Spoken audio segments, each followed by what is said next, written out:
This is unprecedented in the gaming industry. So this news comes in the midst of Sony announcing that physical games are just not going to be a thing for the PS6. And I think that makes it even more interesting what I'm going to talk about. So Limited Run Games just announced yesterday that there's going to be a physical deluxe edition of Silent Hill: The Short Message. And for those of you who don't know, Silent Hill: The Short Message is a free game on the PlayStation Store. And it's not like free with like battle passes and DLC, like think something like Apex Legends, which got a physical copy as a free game. Like that had like some sort of voucher with it or whatever. But no, this is just a free like hour-long game on the PlayStation Store that you can now purchase a deluxe edition for from Limited Run Games. So it's not just the game, it comes with an art poster, some art cards, a keychain. And I just think it's very interesting because I don't think we've ever seen anything like this before.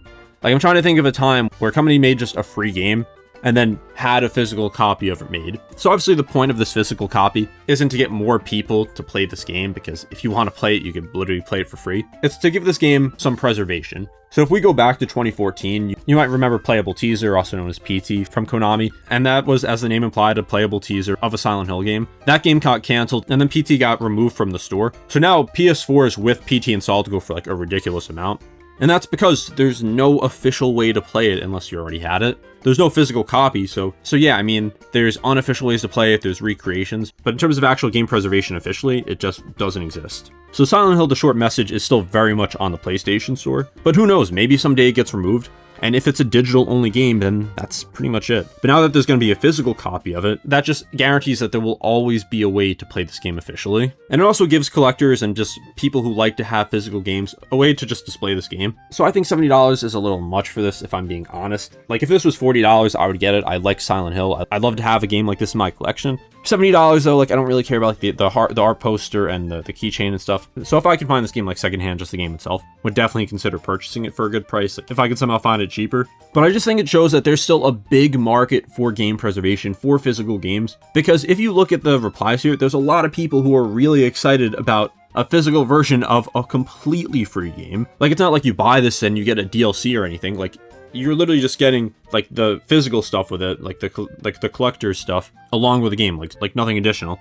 And I think that's really cool, and I'd love to see this happen more. So there's not that many free games that are released. So Silent Hill: The Short Message is like an hour-long game or so. Like, it's obviously not meant to be like a full retail release. But I'm sure there's other games like this. And this is obviously for a very specific person, so I don't really see why some people are getting upset over it. Like, yeah, I know the price tag's a little high, but I think it just sets a good precedent that even free games can get physical copies now, just for the people who want them. And like I mentioned in the beginning of the video, this is coming at a time where the future of physical games is very uncertain. Sony's made it clear they don't care about game preservation. They don't care about you owning games. They don't care about you having any sort of agency with the games. Now a game that no one was really expecting a physical copy of now has all those things. You have a way to own this game. You have agency with it. You have something to display on your shelf.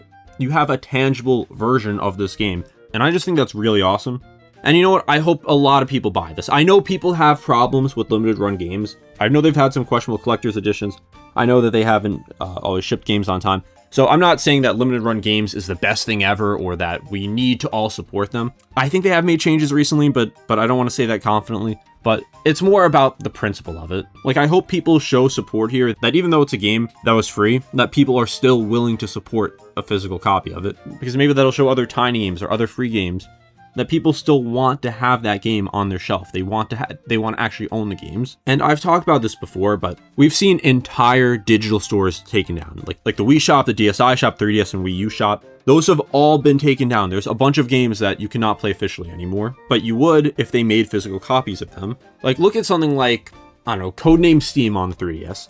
A very niche game, a lot of people really liked it. Obviously not getting a port anytime soon, but if that game didn't have a physical copy, you wouldn't be able to play it officially, but since it does, you could literally buy it for like $5 online. Like something like the Pushmo games or the Boxball games, or you know what, even Rusty's Real Deal Baseball. Those are games that never had physical copies, but had a lot of fans, and it just sucks for people who want an official way to play them. So again, the point here isn't that it's a free game getting a physical release, it's that it's a digital game getting a physical release. And for anyone saying that this game sucks or that it's too short and should be getting a physical release, I think that's also missing the point, because I think this is more just making a statement that all games deserve some sort of physical release if they're able to get one. So I hope in the future things do change a little bit. Like, yeah, I don't think $70 is a good price for this, if I'm being honest. Like, I think if you really like this game, or if you're just a big Silent Hill fan, like, yeah, I can see why you might want to get this. I don't think this means just support it because it's a good thing that they're making this, because still I don't want to spend like the cost of a full price game on something that is really just going to be like something to put on my shelf that's not really a game I like that much. Like I like the Silent Hill series, but I mean it's basically like a demo game. But again, I keep repeating this, but that isn't the point of this. Like I think it would be cool if limited run games started doing like more runs like this, or maybe they found more games like this and just made like standard editions that were a little cheaper. I know I've kind of repeated a couple points in this video, and I know this video isn't that long to begin with, but I thought this was a really cool thing. I wanted to talk about it. And if you like this style of video, like this commentary style, if you support physical games, be sure to subscribe, and I'll see you next time.